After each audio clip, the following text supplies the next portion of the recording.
Depuis longtemps, plusieurs tensions ont eu lieu entre différentes nations à cause de leur origine et de leur idéologie différente. Mais nous sommes tous égaux.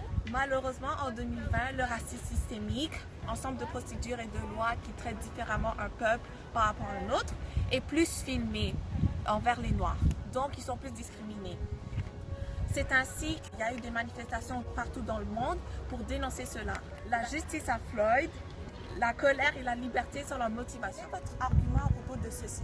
Malheureusement, c'est toujours une minorité qui impose sa suprématie et plusieurs populations sur des décennies ont vu leurs droits bafoués, ils ont été écrasés. Ce sont les inégalités sociales qui se creusent. Un mauvais exemple pour les générations futures, alors que nous devrions tous vivre libres et égaux et en paix. Premièrement, George Floyd est un homme noir de 46 ans qui a été tué le 25 mai dernier par asphyxie, difficulté respiratoire, lors d'une interpellation par le policier américain blanc Derek Chauvin. Ce dernier l'avait soupçonné d'avoir écoulé un faux billet de 20 $. Donc, il a cloué au sol, le genou sur son cou pendant 9 minutes. Floyd répétait sans arrêt « Je ne respire pas !» selon la journaliste Christine Kelly. Dès cet instant, les manifestations dans le monde ont commencé, comme à Berlin, en Allemagne, à Auckland, en Nouvelle-Zélande et à Londres, en Angleterre, avec ces deux slogans principaux. Pas de paix sans justice et la vie des Noirs compte. Par exemple, aux États-Unis, il y a eu plusieurs pillages de magasins, plusieurs incendies de magasins, là, juste pour ruiner le commerce, et ils ont même brûlé le commissariat où appartenait Chauvin. Et puis dès cet instant-là, depuis le vendredi 29 mai jusqu'au dimanche 31 mai, il y a eu un couvre-feu. Donc pendant cette période, il y a eu plus de 10 000 arrestations par la police militaire. Heureusement, justice a été rendue. Voici le verdict.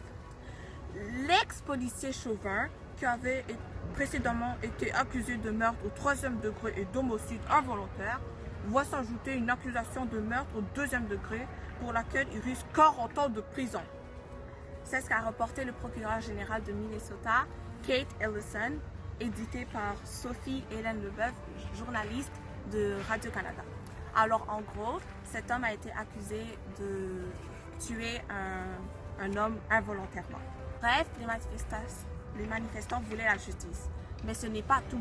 Deuxièmement, les Noirs sont tellement en colère parce qu'ils sont traités comme des citoyens de second ordre sans aucune importance depuis trop longtemps, avec des arrestations inutiles, des assassinats inutiles de Noirs innocents comme celui de Breonna Taylor. Par exemple, le 1er juin à Auckland, 4000 personnes se sont agenouillées et ont brandi leurs poings pour exprimer leur colère. Et puis un autre événement tragique est apparu. Le mardi 2 juin, 20 000 manifestants se sont rassemblés à Paris pour exprimer leur colère de la mort d'Adama Traoré, qui a été assassiné par syndrome asphyxique à leur difficulté respiratoire par 3 policiers sur lui après une interpellation 4 ans. Cette jeunesse se révolte, crie sa colère parce qu'on a l'impression que cette vie humaine noire a moins de valeur. La vie d'un homme noir ne vaut pas moins qu'un homme blanc, a fustigé Absa Toussi, entrepreneuse et animatrice à France Info. Désormais, il y a eu des jets de projectiles, des tirs de lacrymogènes, des barricades incendiées et des affrontements sporadiques alors dispersés dans toute la ville. Alors en somme, ils étaient très en colère. Mais cependant, il reste une dernière motivation. Troisièmement, les Noirs veulent tout simplement être libres, ne plus se soumettre à ce racisme systémique qu'ils ont dû endurer pendant 400 ans. Au Canada, l'accès à un emploi est plus probable pour un blanc que pour un noir. En effet, selon Louis T. d'Urbania, 60% pour les blancs et 40% pour les noirs. La communauté africaine-américaine vit dans des quartiers délubrés dans la pauvreté, a rapporté Donald Ciocetta de la chaire Raoul d'Endurant. Et les Noirs veulent tout simplement être plus respectés, ne plus se sentir comme des esclaves et ne plus être jugés jusqu'à cause de leur peau de couleur.